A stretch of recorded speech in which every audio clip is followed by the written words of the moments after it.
Chinese बहू। हे भगवान, फिर से यह कोरोना नाम का राक्षस जाग गया। इस बार तो ड्रैगन के मुंह से मौत बरस रही है। सही बोल रही है माँ जी, मुझे तो अब शर्म ही आती है कि मैं चाइना से हूँ।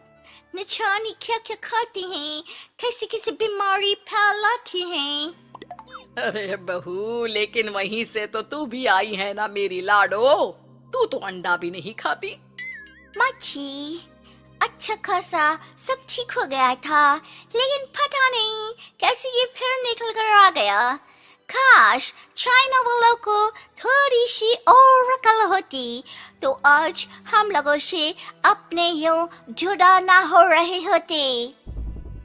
कोरोना की नई लहर से देश में हो रही मौतों और घर में बंद रहने के कारण हमारी चाइनीज बहू बहुत दुखी होती है। उसे लगता है कि भारत में जो कुछ भी हो रहा है वो उसी के कारण हो रहा है। अब हमारी चाइनीज बहू परेशान सी रहने लगी। अरे क्या बात है मेरी चाइनीज गुड़िया, आज तू एक्सरसाइज नहीं करेगी? अरे ना तो तूने जूस पिया है। क्या हो गया लाडो? कुछ नहीं मम्मी जी, बस अच्छा नहीं लग रहा। लोग मर रहे हैं और मैं जूस पीऊं।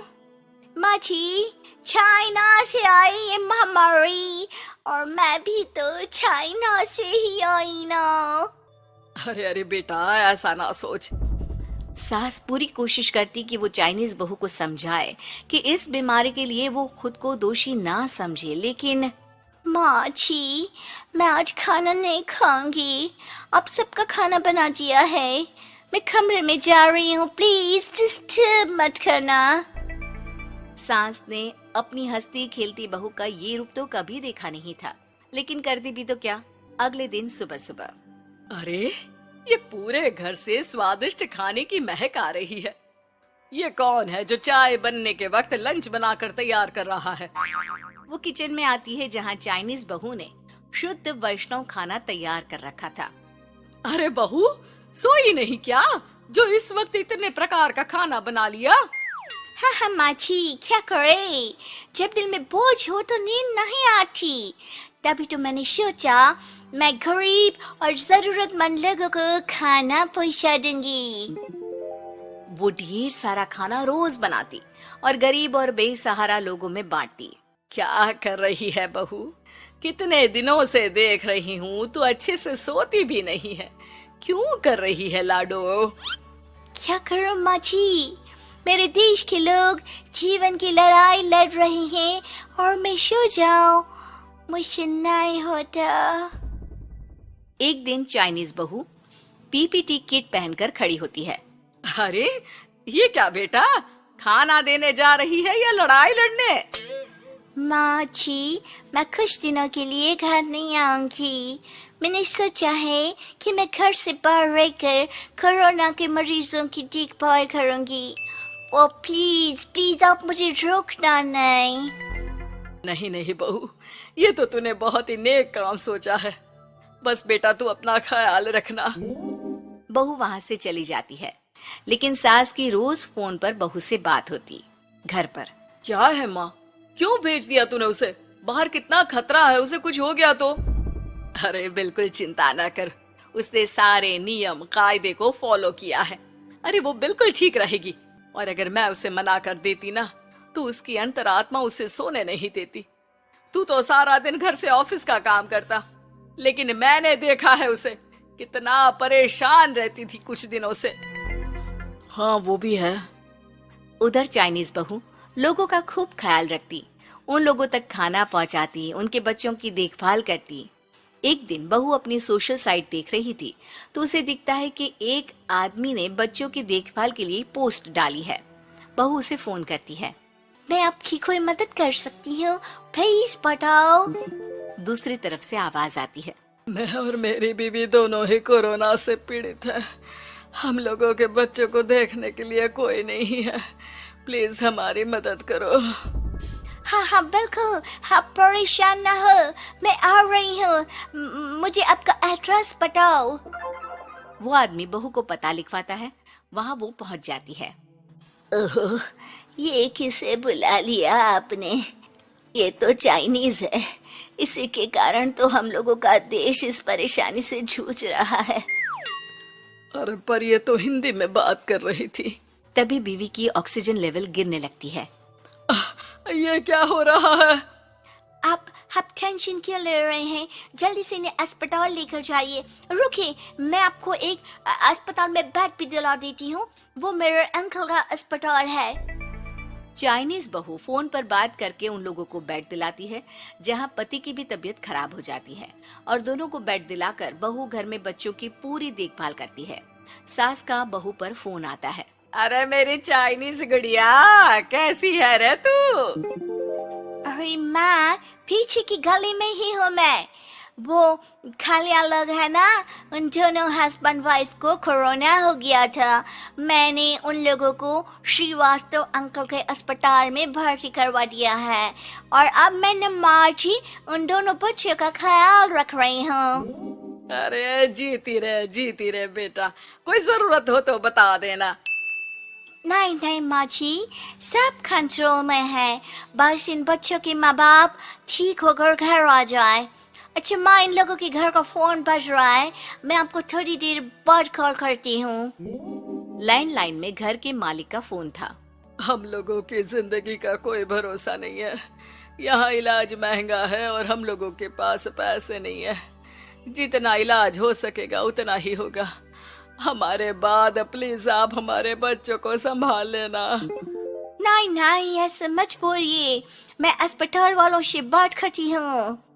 बहू अपनी बैंक से अस्पताल वालों को पैसे दे देती है और फोन पर कहती है, मैंने आप लोगों के अकाउंट में पैसे डाल दिए हैं। इन दोनों का अच्छे से इलाज होना चाहिए। पैसे की जरूरत होगी तो मैं और डाल दूंगी। सारा दिन बहू कोरोना पेशेंट के बच्चों को देखती, रात में ढेर सारा खाना पैक करके जरूरतमंदों में बांटती। सोशल साइट्स के जरिए भी वो लोगों से जुड़कर उनकी मदद करती। फिर एक दिन घर का मालिक और उसकी बीवी ठीक होकर घर आ जाते हैं। आपका बहुत बहुत शुक्रिया, मैं आपकी पाई लौटा दूंगा। भाई नहीं, पैसा दिया था, लेकिन वो जब आप बिल्कुल ठीक हो जाना तो कमा कर दे देना, कोई बात नहीं। दोनों पति पत्नी चाइनीज बहू का शुक्रिया अदा करते हैं। आप तो हम लोगों के लिए भगवान की तरह है, आपका बहुत बहुत शुक्रिया। चाइनीज बहू बहुत खुश हो जाती है। वो घर आकर सास को पूरी बात बताती है। देख मेरी चाइनीज गुड़िया, तुझे चाइना का होने पर अफसोस था ना, लेकिन तूने सच्चे दिल से लोगों की सेवा करके ये बता दिया कि बेटी कहीं की भी क्यों ना हो, ससुराल आकर वो ससुराल के रंग में ही रंग जाती है। अब तो तू मेरी भारतीय बहू है। हाँ। चुलबुली बहन विशाखा की शादी कुछ ही दिनों पहले कार्तिक नाम के एक लड़के से दुर्गापुर गांव में होती है। विशाखा अपने ससुराल में बहुत खुश होती है। एक बार विशाखा उदास बैठी होती है तो उसकी सास उसे आकर पूछती है, अरे बहू, तू इतनी शांत क्यों बैठी है? क्या हुआ बेटा? कुछ नहीं माँ जी, घर की याद आ रही थी। एक काम करना बेटा, अपनी छोटी बहन को बुला ले, तेरा मन भी लग जाएगा है? विशाखा ये सुनकर खुश हो जाती है और अपनी बहन शिखा को फोन करके बुला लेती है। शिखा विशाखा के ससुराल आ जाती है। टी, कैसी हो आप? अरे आ गई तू, मैं तो एकदम ठीक हो गई। शिखा पूरे परिवार से मिलती है। नमस्ते जीजू, कैसे हो आप? अरे बढ़िया बढ़िया, तुम बताओ। अरे कुछ नहीं जीजू। अरे आपकी शर्ट पर कॉकरोच है? कहाँ है? सॉरी जीजा जी। शिखा, आते ही तूने शैतानी शुरू कर दी, चल कमरे में। अगले दिन विशाखा रसोई में खाना बना रही होती है और तभी वहां शिखा आकर उसे पीछे से डरा देती है। वो! विशाखा डर जाती है और शिखा हंस पड़ती है। तू पागल है क्या शिखा? अभी मेरे हाथ से सब्जी गिर जाती ना। अरे दी, आपको क्या हो गया है? शादी से पहले तो कितनी मस्ती करती थी और अब एकदम बोरिंग हो गई है आप। ऐसा कुछ नहीं है शिखा, वो तो शिखा, चूहा!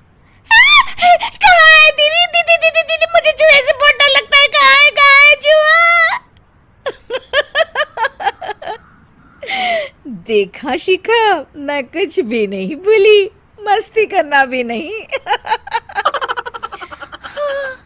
सच में दीदी, आपने तो डरा ही दिया था मुझे।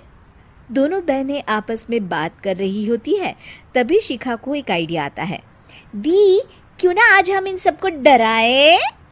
नहीं नहीं शिखा, ये मेरा ससुराल है, यहाँ लोग मजाक में नहीं लेंगे तुम्हारी बात को। अरे दी, तुम भी ना कितना सोचती हो। रात में जब सब सो रहे होते हैं कि अचानक से विशाखा की सास को पायल की आवाज़ सुनाई देती है। वो आंगन में आकर देखती है तो आवाज़ आना बंद हो जाती है। अरे कौन है इतनी रात को? वो जैसे ही मुड़ती है तो देखती है कि सफ़ेद साड़ी में एक औरत घूम रही है। वो डर जाती है और भागकर अपने कमरे में चली जाती है। वो औरत और कोई नहीं पर शिखा होती है। सास को डरा हुआ देख शिखा जोर जोर से हंसने लगती है।